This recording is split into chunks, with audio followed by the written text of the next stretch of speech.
Welcome to Gunkel Tarot. My name is Brian Griffin. Today I am doing a VR, a video response to Cuddly Bear's hashtag 54321 Tarot.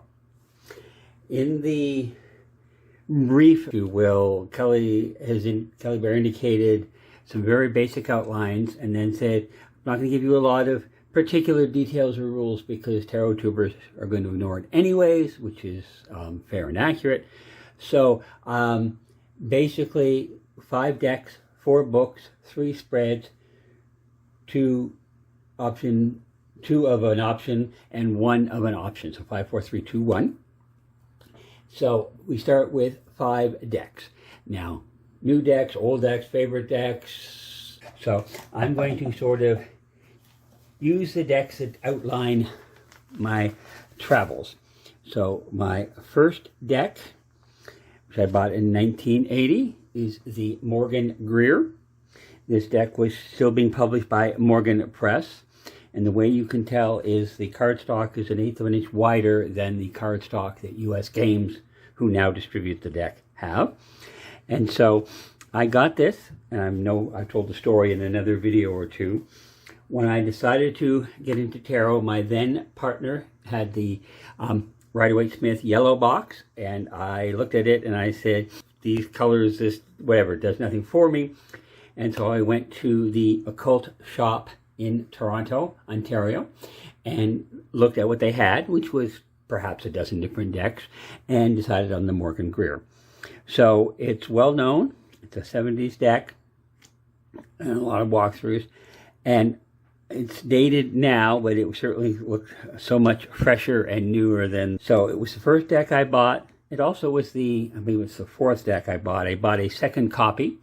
This is the first copy, which I use exclusively for readings for myself. The second copy I bought to do client readings, although, of course, in the years since then, my collection has expanded and I use others. And then number 2, which was not the first deck I bought this century when I decided to expand my collection, but it's the one that made me really think about how wonderfully diverse decks could be, and that, of course, is the Deviant Moon. A deck is fairly well known to tarot users, and I love it because I don't like quote-unquote scary decks. This I don't find scary. It's not exactly funny, humorous, but it has a life-affirming, sort of look at life. And so it's not scary for me. I know some people find it that way. The next 2 decks are related, and they're much more recent.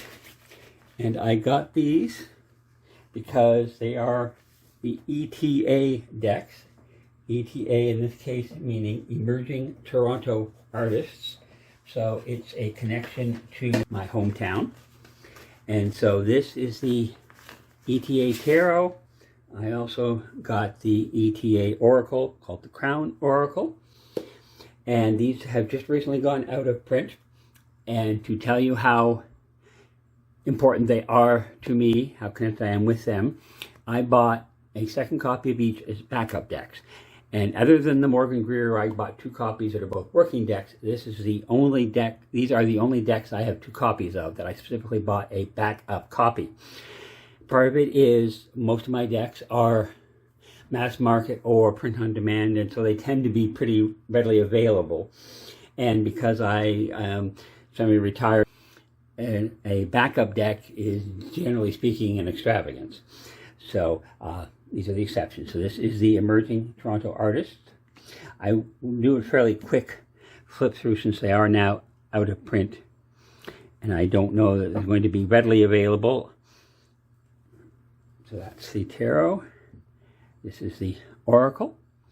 There are many overlaps in artists in the Oracle from the Tarot. The creator went to the same field of artists and said, looking at an Oracle deck, are you interested? And the last in my 5 decks, the Somnia Tarot. This is what Nick calls the Illustrated Edition. And so the first edition was photographic. I originally ordered that one because I'm a photographer myself, and I know there are very few photographic tarot decks that work. I did find that it wasn't really best for me, which is unfortunate because I really do want to support photographers. But I was able to rehome it to somebody who preferred the photograph over the illustrated, and therefore I could afford to buy the illustrated. So this is my most recent deck.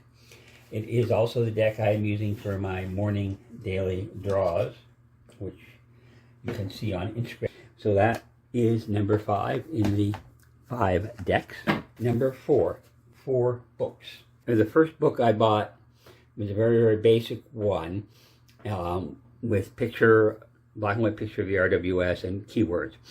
But when I decided to get into a little more, I picked up Power Tarot by Trish McGregor and Phyllis Vega. And it is not super intensive on the cards, but it does have a lot of information. But what I really love is the 100 spreads. I know spreads have really fallen out of favor to a large degree nowadays, but it's often useful, and even if it's only as a starting point. So that is book number 1. Book number 2 is Queering the Tarot, Cassandra Snow. And it is a delightful look at the tarot, very specifically from the viewpoint of queer people and queer communities.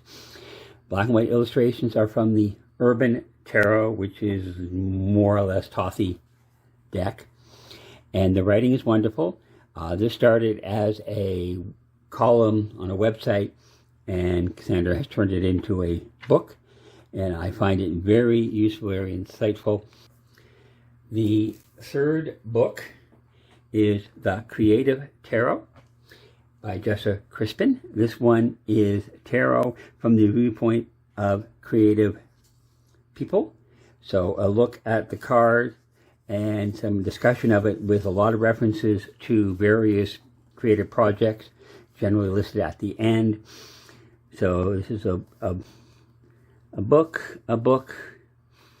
Okay, those are all books. Sometimes they're movies, sometimes they're other sources, but they will be listed there to have a discussion about it and how the card is represented in the person's either creation or in their life.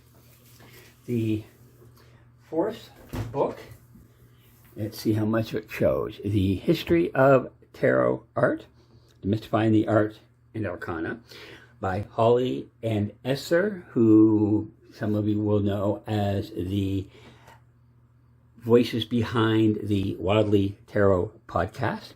It is a stupendous book. It is incredibly well illustrated, and it's not just a look at the art, it's a look at the deck, the history of the deck and the artist, but also with things like this was important for the illustrated minors, how important it's been, the artist, and some thoughts behind it. They also have a lot of things like the culture of the time. So when you go back to some of the earlier decks, it was printed on wood blocks. Some of the similar decks, they'll have some culture and atmosphere of the time. And if you like this, you may like that. Covers a lot of decks that people are familiar with and you may think of as sort of old hat, but they were quite new and groundbreaking in their time. And then on this, you mean sort of a bit of a, and there's a lot more coming at the end sort of thing, because of course now decks are put out practically daily, it seems. There's a useful chart, timeline, really basic interpretations. The next section is 3 spreads, and this is going to very much be what Kelly Bear mentioned, where tarot tubers do our own thing. And so you're not going to see 3 spreads, you're going to see 3 entries under spreads. First is the 9-card Grand cross spread. And I say that it's a category because the two most common ways are the Greek cross, where the two lines cross each other in the middle card, so it is 4 equal arms. But there's also the Roman cross, where the cross line is up, the second card down from the top. The second category is a PDF of, I forgot to count them, 6, 7, 8, something like that, spreads by Evie Martin of Interrobang Tarot. The spreads vary, generally speaking, from 5 to 11 cards. Most commonly, sort of 5, 6, 7 card spread. They're very pointed. They are very definitely aimed for queer community. They are available. The item is available as a download, was available as a download from her website. I will look into that. And then the third spread, which is the only single spread that I will illustrate, is one I call the Toadstool. This is from Toadstool Tarot. Now, when he first presented it on his YouTube channel, he talked about it the way the illustration is, where you start with a row of 5, then 4, 3, 2, 1, and you can pair them up. You can make them into little mini 3-card spreads. In his most recent video, he sort of talks about just taking them in pairs. Incredibly complex for the number of cards, if you want to break it down into all sorts of little mini readings. And fairly specialized. It's not sort of everyday sort of use, but it's an interesting spread to look at how far spreads can be taken. Number 2, 2 habits, tarot habit, or it could be paraphernalia and accessories, etc. I decided to look at habits. I have been using non-tarot oracle cards as clarifiers for tarot readings, especially tarot spreads, since the first non-tarot oracle decks I purchased, which was back in the 90s. It was the Medicine Cards by Jamie Sands. So I've been using those as clarifiers pretty regularly. So that's the first one. The other is the habit of how I shuffle. I do riffle shuffle, but I don't bridge because I'm klutzy. My standard habit is I will overhand shuffle for as long as it feels comfortable. I will then do a riffle shuffle. I will then repeat the overhand shuffle for as long as it feels comfortable, and then do a riffle shuffle and pull my cards. That is typically how I do my cards, unless it's a brand new deck or it's a deck that I have put back into complete order, in which case I do give it a little more extensive time shuffling to make sure that they are as mixed up as I am. The one is a couple of choices, one piece of advice or one card you wish to embody. And so that is, here we go. Now this is the Three of Swords, and you may say, what the heck are you doing with the Three of Swords, which is not generally considered as a perky card.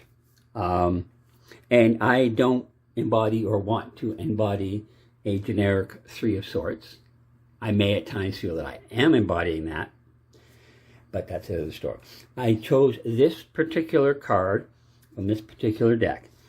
This I received is in the January of this year monthly Sincerely 78 offering from Jordan, and it is from the Rare and Magnificent Creatures of Tarot deck. I don't have the deck beyond this one card, but the reason I picked this card, it was a couple of reasons. First of all, cave crabs are unique. They have their own species, their own subspecies, whatever it is. They're all by themselves in their particular level. They actually do not have eyes. They don't even have stalks for eyes that most crabs do. They have developed in a couple of caves. I believe they've been found in up to 3 caves in Indonesia, which are so dark they don't have eyes at all. They are unique, as far as we know, in the crab world to be like that. They live extended time in the dark, and they're unusual. So that's part of what attracts me to them. And the other thing is Goa Giri Putri probably not the correct pronunciation, but is a temple around one of these caves. And that particular temple is dedicated to the Hindu divinity Shiva and the Buddhist divinity Kuan Yin, the goddess of compassion. Now, when I got this card and I read that, I thought, well, I know Shiva, I don't know Kuan Yin, but it is what it is. So that was in January. And then in May of this year, my morning draws are always one tarot and one non-tarot deck. And for that month, the non-tarot is the Goddesses, Gods, and Guardians deck. And in a matter of 12 days, I drew this card, Kuan Yin, 5 times. And the deck is, I believe, 40 or 44. So 5 in 12 draws is incredibly unusual, statistically significant.